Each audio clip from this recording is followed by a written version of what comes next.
हाँ वो तो कट जाए ना, जो कट जाती है कि हम तो शुरू से बताएं। हाँ। जनन रिप्रोडक्शन, प्रत्येक जीवधारियों के द्वारा अपने ही समान संतान उत्पन्न करने की क्रिया को जनन कहते हैं। जनन की परिभाषा क्लियर। प्रत्येक जीवधारियों के द्वारा अपने ही समान संतान उत्पन्न करने की क्रिया को जनन कहते हैं। जनन निम्नलिखित प्रकार का होता है। अलैंगिक जनन,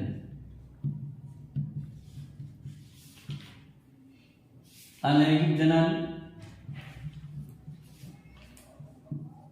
asexual reproduction,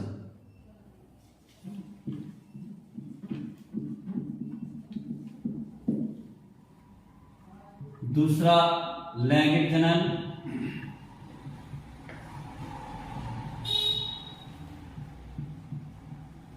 sexual reproduction,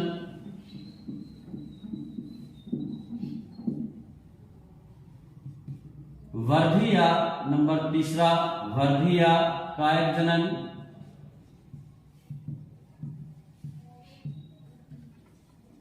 vegetative reproduction,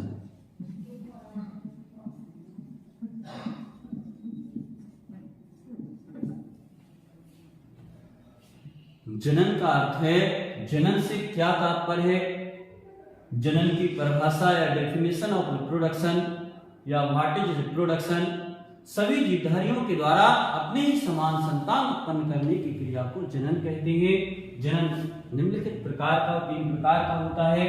जीवधारियों में जन्म 3 प्रकार से हो सकता है, अलैंगिक, लैंगिक, वर्धी या कायक। नंबर फर्स्ट अलैंगिक जनन।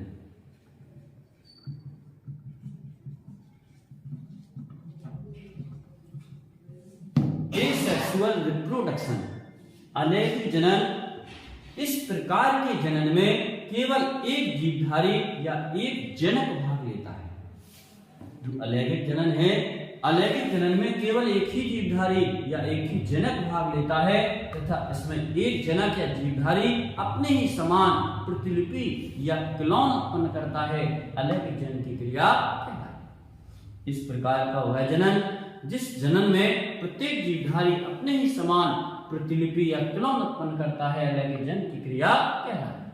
इस प्रकार का जनन निम्न श्रेणी के जीवधारियों में होता है, जैसे संघ प्रोटोजोआ, पॉलीफेरा आदि सूक्ष्म जो जीवधारी हैं, सरल जीवधारी हैं, उन सरल सभी जीवधारियों में अलैंगिक जनन की क्रिया।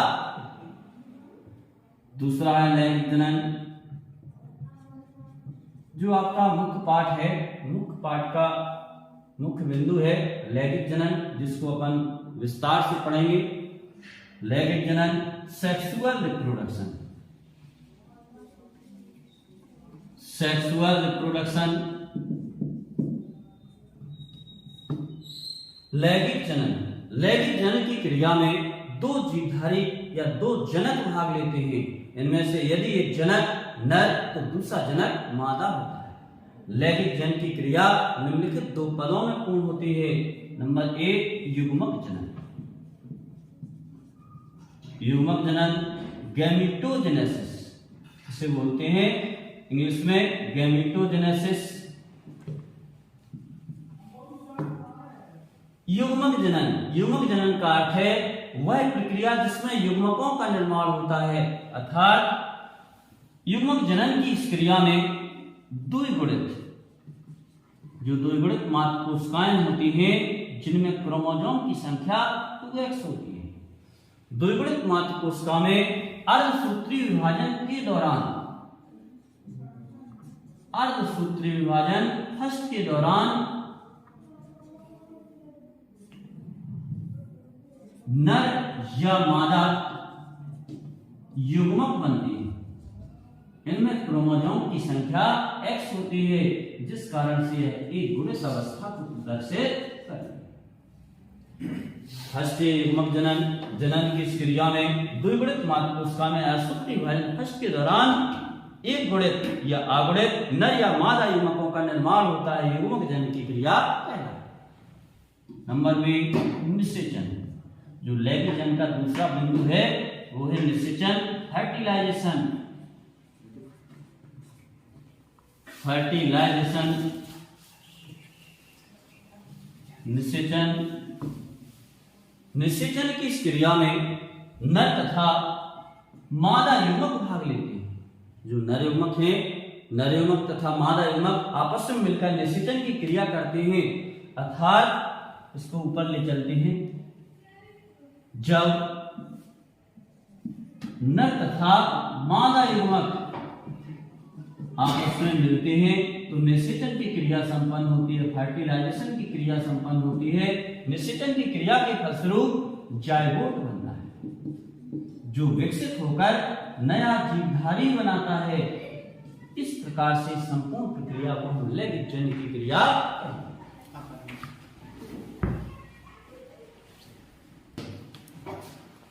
नंबर बी, लैंगिक जन्य का सेकंड बिंदु है, नंबर बी पॉइंट लिखा है ऐसे, निषेचन, फर्टिलाइजेशन।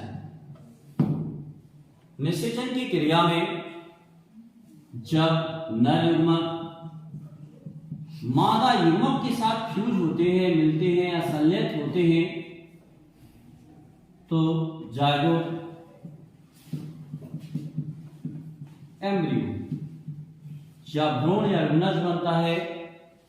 अर्थात वह प्रक्रिया जिस प्रक्रिया में नर तथा मादा युग्मक आपस में मिलकर जायगोट का निर्माण करते हैं, निषेचन की क्रिया कहलाती है। जायगोट से नया जीवधारी बनता है। एक बार पुनः निषेचन की क्रिया। निषेचन की क्रिया में नर तथा मादा युग्मक आपस में मिलकर जायगोट का निर्माण करते हैं। यह जायगोट विकसित होकर नए जीवधारी का निर्माण करता है। निषेचन की क्रिया इस प्रकार से लैंगिक जन्य की क्रिया, युग्मक जन्य तथा निषेचन क्रिया की फलस्वरूप संपूर्ण हो जाती है। नंबर 20 से बिंदु पे आते हैं, वर्ध या कायिक जनन। वर्ध या कायिक जनन।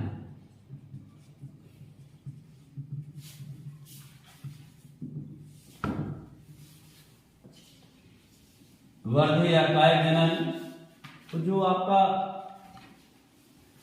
वर्ध या कायिक जनन की क्रिया, जितने भी पुष्पीय पौधे हैं उन पुष्पीय पौधों के, जो पुष्पीय पौधे हैं उन पुष्पीय पौधों में या पौधों के पुष्पीय भाग को छोड़कर, क्योंकि पुष्पीय भाग को इसलिए छोड़ते हैं क्योंकि ये जननांगी भाग होता है, जिस कारण से इनमें वर्ध या कायिक जनन नहीं होता है।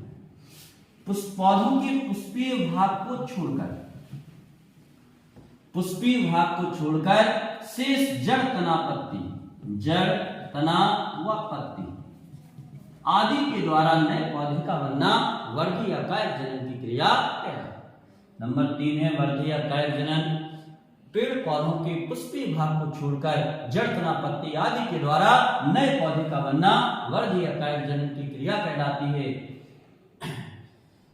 देखो प्रिय साथियों, प्रिय बच्चों, एक बार पुनः छोटे से डिस्क्राइब के रूप में आपको बता दें, जनन क्या है।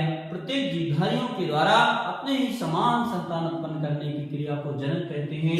जनन निम्नलिखित प्रकार का होता है। नंबर 1 अलैंगिक। अलैंगिक जनन की क्रिया में एक जीवधारी भाग लेता है और एक जीवधारी अपने ही समान प्रतिलिपि या संतान उत्पन्न करता है। अलैंगिक जनन की क्रिया कहलाती है।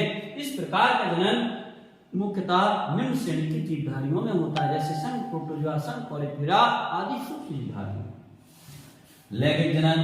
लैंगिक जनन की क्रिया में दो जीवधारी भाग लेते हैं। इनमें से यदि एक जीवधारी प्लस स्ट्रैंड का तो दूसरा जीवधारी माइनस स्ट्रैंड का, अर्थात एक जीवधारी नर तो दूसरा जीवधारी मादा होता है। लैंगिक जनन की क्रिया निम्नलिखित दो पदों में पूर्ण होती है। नंबर 1 युग्मक जनन। इस प्रक्रिया में द्विगुणित मातृ कोशिका में अर्धसूत्रीय विभाजन फर्स्ट होने से नर या मादा युग्मक बनते हैं। युग्मक जनन की क्रिया कहलाती है। नंबर 2 निषेचन या नंबर 2 निषेचन, फर्टिलाइजेशन। जब नर युग्मक मादा युग्मक से जाकर मिलते हैं तो निषेचन की क्रिया संपन्न होती है। निषेचन की क्रिया के फलस्वरूप जायगोट बनता है।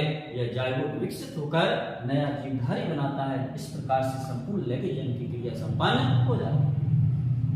लैंगिक जनन की क्रिया लगभग सभी उच्च श्रेणी के पेड़ पौधे तथा जंतुओं में, जो उच्च श्रेणी के जंतु तथा पेड़ पौधे हैं, विकसित हैं, उन सभी जीवधारियों में लैंगिक जनन की क्रिया होती है। नंबर 3 वर्ध या कायिक जनन।